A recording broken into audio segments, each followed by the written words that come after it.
Hello everyone, welcome to my YouTube channel. तो आज हमारी पॉलिटी की एमसीक्यू सीरीज़ की क्लास नंबर 4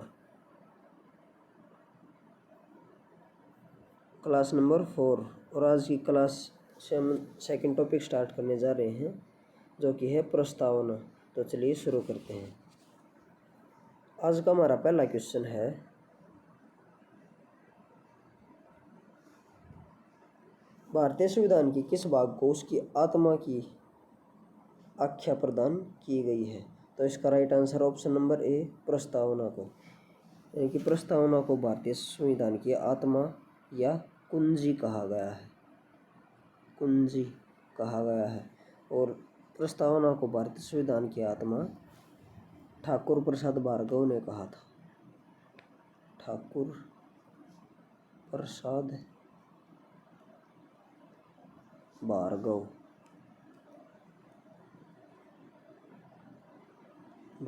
ने प्रस्तावना को संविधान की आत्मा कहा था। उसके बाद है मौलिक अधिकार। मौलिक अधिकारों का संविधान के भाग 3 में अनुच्छेद 12 से 35 तक है। इनकी अवधारणा अमेरिका से ली गई है। उसके बाद है संविधान निर्माताओं ने किस पर विशेष ध्यान दिया है?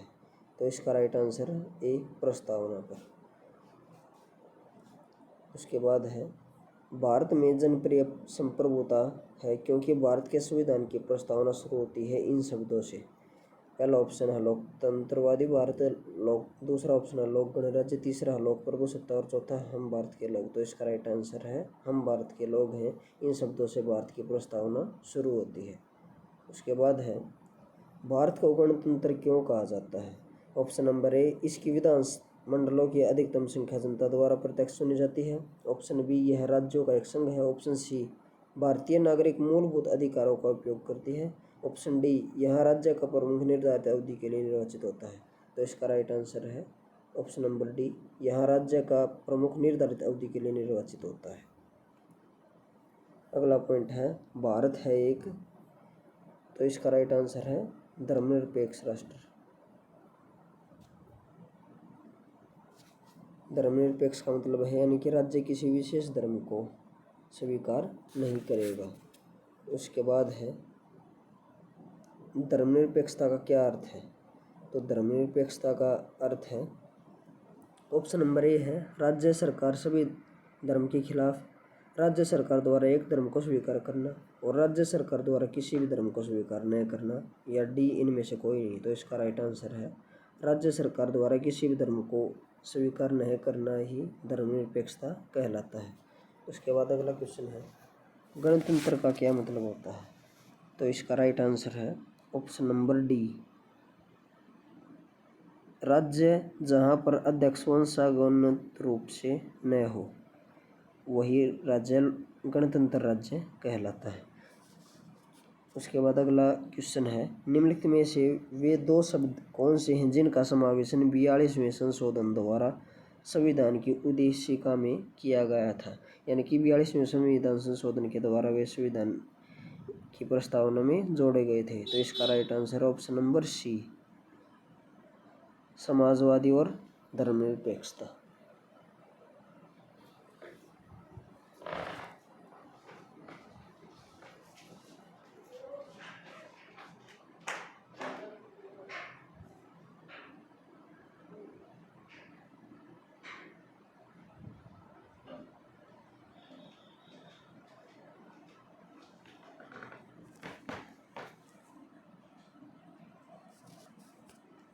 उसके बाद है भारतीय संविधान की प्रस्तावना में भारत को किस रूप में घोषित किया गया है?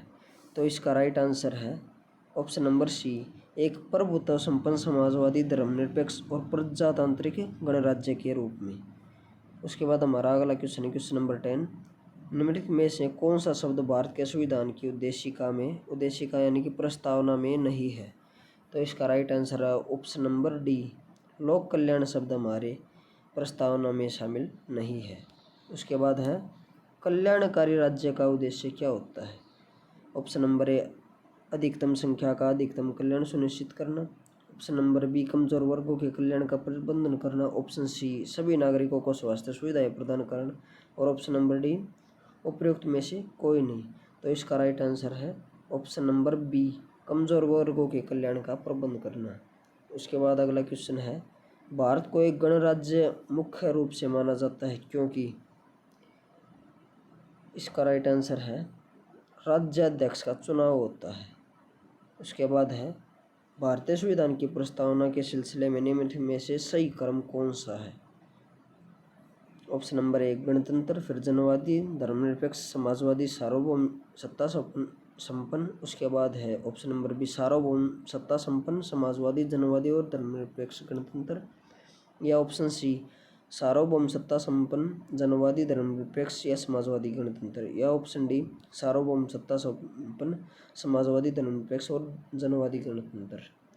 तो इसका right answer option number D सार्वभौम, सत्ता संपन्न, समाजवादी, धर्मनिरपेक्ष, जनवादी गणतंत्र। ये प्रस्तावना के सिलसिले में सही क्रम है। उसके बाद अगला क्वेश्चन है, भारतीय संविधान की प्रस्तावना में लिखित हम भारत के लोग we the people of India से क्या अर्थ निकलता है। तो इसका राइट आंसर है संविधान का निर्माण भारत की जनता द्वारा हुआ। उसके बाद है समाजवाद का क्या अर्थ है। तो इसका राइट आंसर है ऑप्शन नंबर सी सामाजिक न्याय।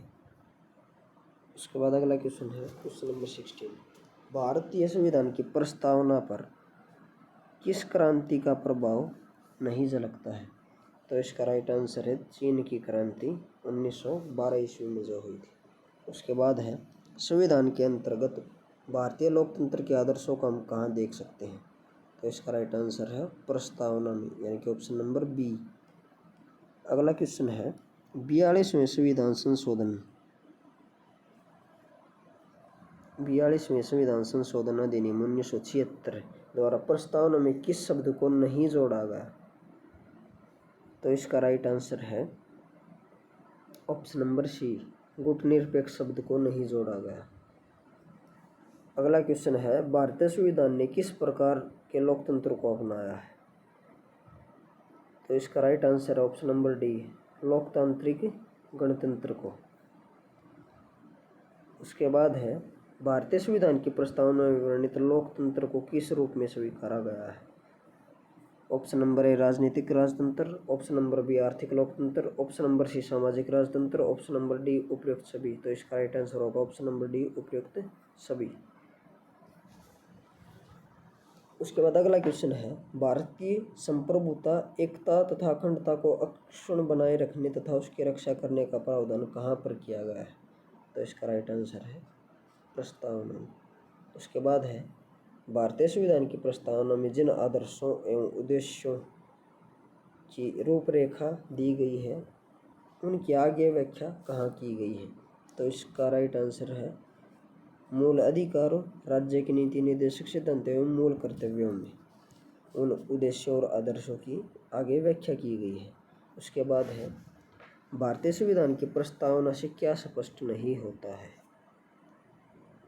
ऑप्शन नंबर ए संविधान का स्रोत, ऑप्शन नंबर बी शासन के ध्येयों का वितरण, ऑप्शन नंबर सी संविधान को लागू करने की तिथि, ऑप्शन नंबर डी संविधान को अंगीकृत, अधिनियमित और आत्म अर्पित करने की तिथि। तो इसका राइट आंसर है ऑप्शन नंबर सी संविधान को लागू करने की तिथि प्रस्तावना से स्पष्ट नहीं होती है। उसके बाद है अगला क्वेश्चन भारतीय संविधान की प्रस्तावना में देश का कौन सा नाम उल्लिखित है।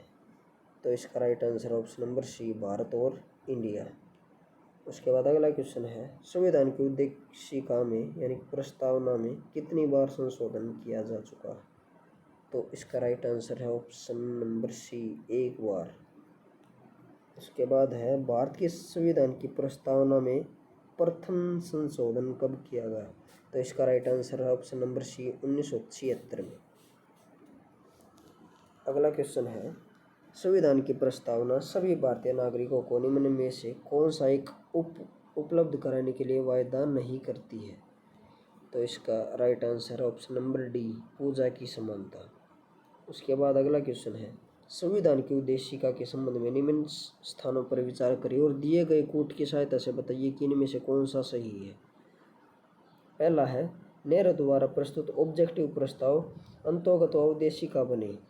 दूसरा कथन है इसकी प्रकृति न्याय योग्य नहीं है। तीसरा कथन है इसका संशोधन नहीं किया जा सकता है। और चौथा कथन है संविधान के विशिष्ट प्रावधानों को यह रद्द नहीं कर सकता।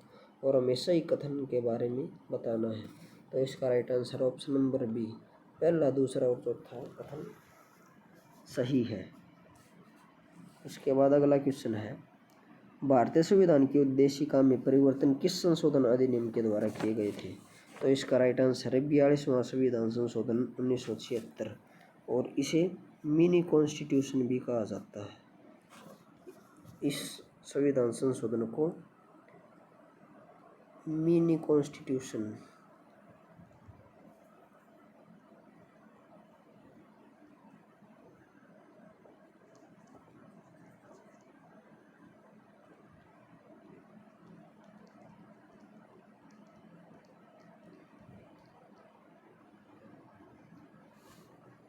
उसके बाद है प्रस्तावना का वह प्रावधान जो सभी वयस्क नागरिकों को मतदान का अधिकार प्रदान करता है।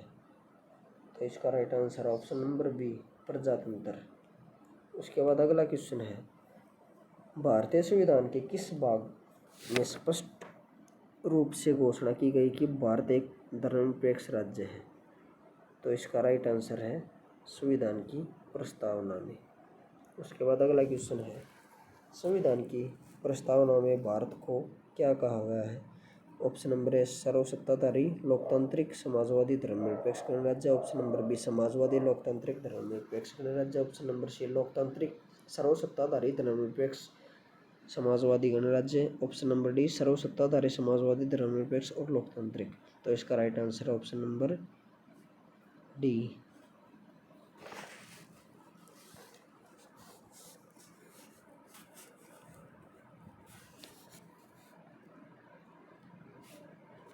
अब कुछ और महत्वपूर्ण बिंदु हैं जैसे कि हमारी प्रस्तावना में 3 प्रकार के न्याय, 3 प्रकार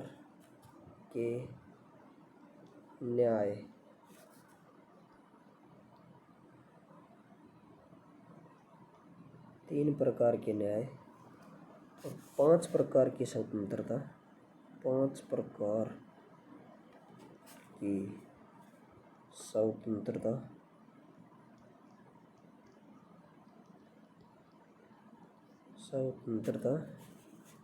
2 प्रकार की समानता, 2 प्रकार की समानता और 1 प्रकार के भ्रातृत्व का उल्लेख है। 1 प्रकार के भ्रातृत्व का उल्लेख